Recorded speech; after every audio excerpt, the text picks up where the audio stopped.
Here to discuss all the breaking news now, CNN's Pamela Brown, Mark Preston, Ariane DeVogue, Laura Coates, David Gergen, also Alan Dershowitz, his latest book, Electile Dysfunction, a guide for unaroused voters. F. Michael Higginbotham, professor of constitutional law at the University of Baltimore and the author of Ghosts of Jim Crow, and constitutional attorney Paige Pate. Okay, welcome back, everyone, to a brand new hour here on CNN Tonight. Mark, a unanimous ruling from the three-judge panel granting everything the states argued. How much of a political setback is this for the Trump administration? I think it's a major political setback. It doesn't mean that they can't recover from it, and we've been talking tonight about how they could do so, and how they could do so is if Donald Trump ate some crow and refiled this or rewrote a new executive order and acknowledged that the steps that they took to try to put it in place were flawed. Now, I think that most of us on this panel would agree that Donald Trump, his ego might be too big to allow him to do so, and that might get in the way of him trying to get to what he proposes to do, and that is obviously restrict people from coming into the United States, specifically from these nations. But to look at strictly through a political lens, this has been a terrible day for Donald Trump in his very early in his presidency, and quite frankly, it's capped off what has been a really tough week for him as well. Yeah, Michael, Bob Ferguson, he's a Washington state, the Attorney General there, said this at a press conference tonight. Listen. We are a nation of laws. And as we have said from day one, that those laws apply to everybody in our country. And that includes the President of the United States. Michael, does this mean the constitutional checks and balances are working? I think that the court set the appropriate balance between security and liberty. I mean, if you look carefully at the decision, they said that, the arguments were made by the federal government that this is national security, therefore the courts can't review it at all. And the Ninth Circuit panel said, no, that's not true. Just because it's national security doesn't mean the president's discretion is unchecked. It's the court's role to make sure that the proper balance is maintained and that the Constitution is interpreted properly, and the court did that today. Mm-hmm. Laura, here's President Trump's reaction. It's a political decision, and we're going to see them in court, and I look forward to doing it. So you believe the judges made a political decision? We have a situation where the security of our country is at stake, and it's a very, very serious situation. So we look forward, as I just said, to seeing them in court. Do you agree it was a political decision? No, I don't.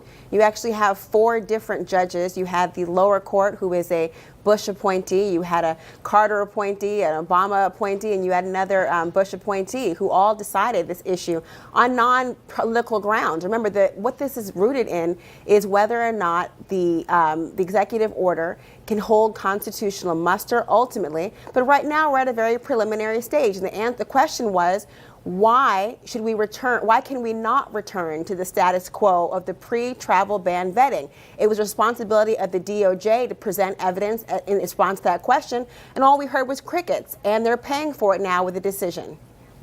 Pam, it seems like the exchange was a big factor in this decision. Listen.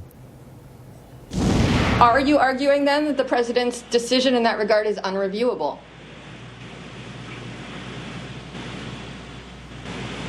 Yes, there are obviously constitutional limitations, but we're discussing the risk assessment.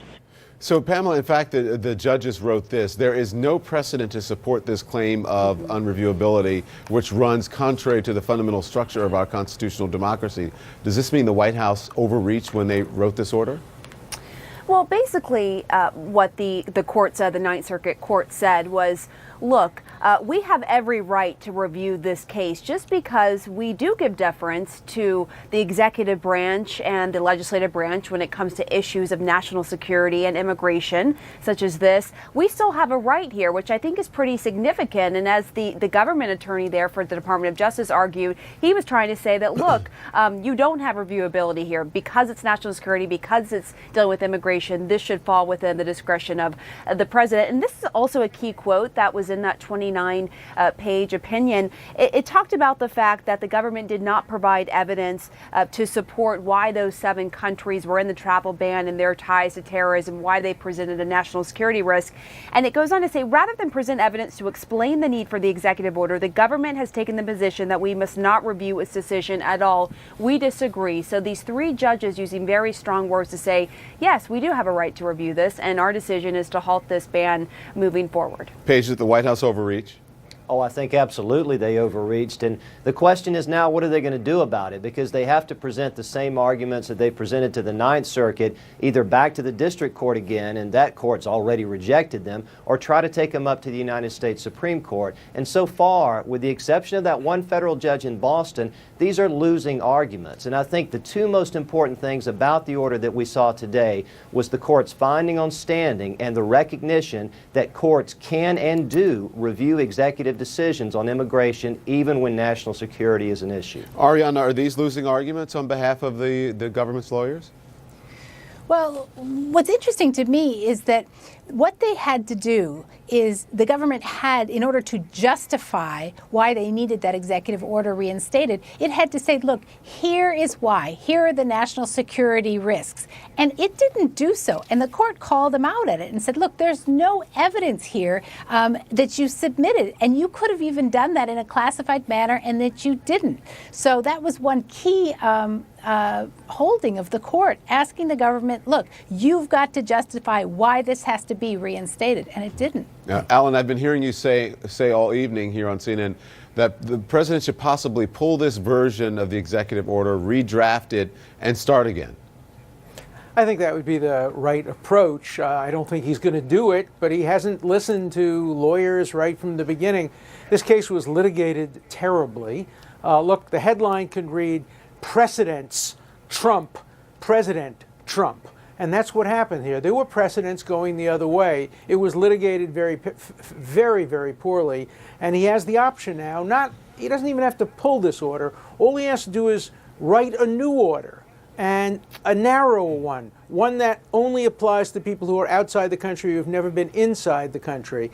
And I think that would be sustained. Look, the argument that this is a Muslim ban because the 7 countries that happen to have high risks of terrorism happen to be Muslim countries. This is Islamic terrorism that we're fighting. It's no accident. If they had added Armenia to the list, would that have saved the constitutionality? This is a very deeply flawed decision, but it will buy time for the state. The other thing this shows is we have a system of checks and balances that operates in 2 ways.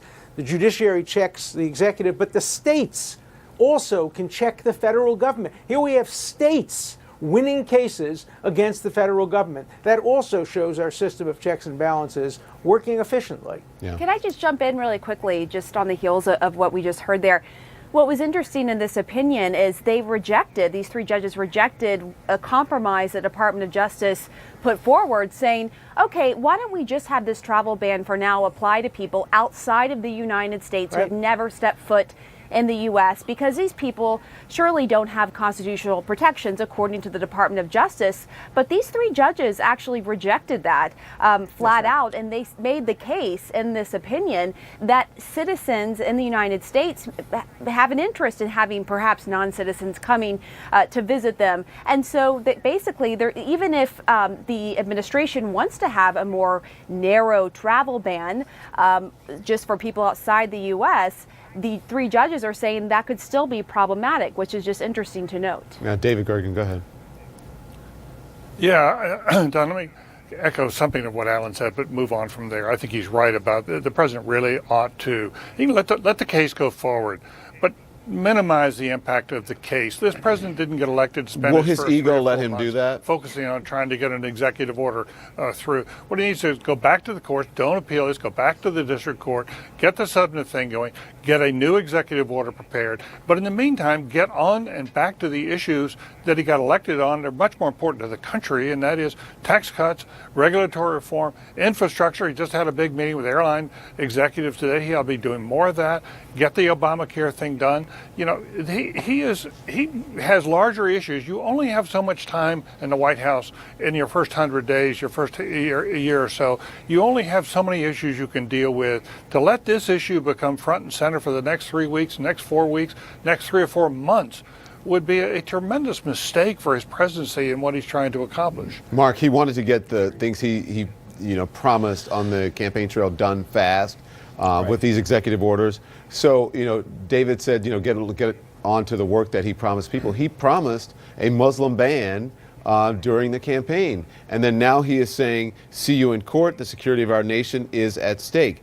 Is he going to, allow this is he going to do what Alan and what David suggested? Maybe redraft, maybe, eat some crow and say, all right, so it wasn't quite right, and then redraft another one? Will his ego let him do that? He might do it just despite the fact that we've been saying all night that he's not going to do it, right? I mean, that could be his way of boomeranging back on us. But, to David Gergen's point, he's absolutely right about getting things done. And if you look at his first few weeks of his presidency, Donald Trump, all of the problems that haven't arisen in his presidency have been brought on by Donald Trump himself. It hasn't necessarily been his administration or his aides. It's Donald Trump himself and his aides having to go out and try to clean it up, including his nominee for the Supreme Court, Judge Gorsuch, who has to go up and answer questions that clearly he doesn't want to have to deal with, specifically during this very delicate time. Hey, Paige, we've been talking about this decision, but the president has been stressing that a court in Boston upheld the executive order in another local case. Does the Boston decision have any bearing on this case? Well, it has no bearing at all on what the Ninth Circuit does. That judge is sitting in a totally different circuit, and obviously a lower court judge is a district judge. But I think there is an important point here, and I think Alan would agree with this. Neither that judge nor the Ninth Circuit has really delved into the meaty constitutional issues that need to be decided. I'm not suggesting the administration doesn't have an argument here. They do. I do think it was poorly performed by the local lawyer, the DOJ lawyers that handled it, but they do have an argument, and it needs to be heard. But the more these courts have to deal with these temporary measures, you're never going to get into the merits of the constitutional issues. I don't think the Ninth Circuit had to go as far as they did, but by recognizing that there's a due process right for some of these folks, I thought was, that's really broad. That really helps the states. And then at least addressing the Establishment Clause argument as well. But we're going to need to have one court fully vet these arguments, enter a well-reasoned opinion, and then have that opinion go up through the courts if the administration wants to keep challenging this stay. Washington's Attorney General responded to the president's response about seeing them in court. Watch this. Well, we have seen him in court twice, and we're 2 for 2. Is that an end zone dance there by the legal team, Ariane? Well, yeah. That was, but they won tonight, and it was a big win, right? Yeah. Well, if I can just say, though, this 100-day rule and trying to hastily comply with whatever artificial deadlines are imposed on a president, he's learning very quickly that the legal justice system takes time. And sometimes one of the arguments that they made in front of the oral argument was that this was very hasty and they didn't have time to get, all their ducks in a row. Well, this is the very first day of Attorney General Sessions in terms of how he's now going to have to deal with this issue. And I do hope that the president will proceed with caution and recognizing that this artificial deadline of 100 days or the first 4 weeks does a disservice to the justice system. Ariane, David, thank you very much. The rest of the panel, I'll see you right after this, where we will talk about possibly conflict of interest in the White House and the breaking of an ethics rule, the possibility of that. We'll be right back.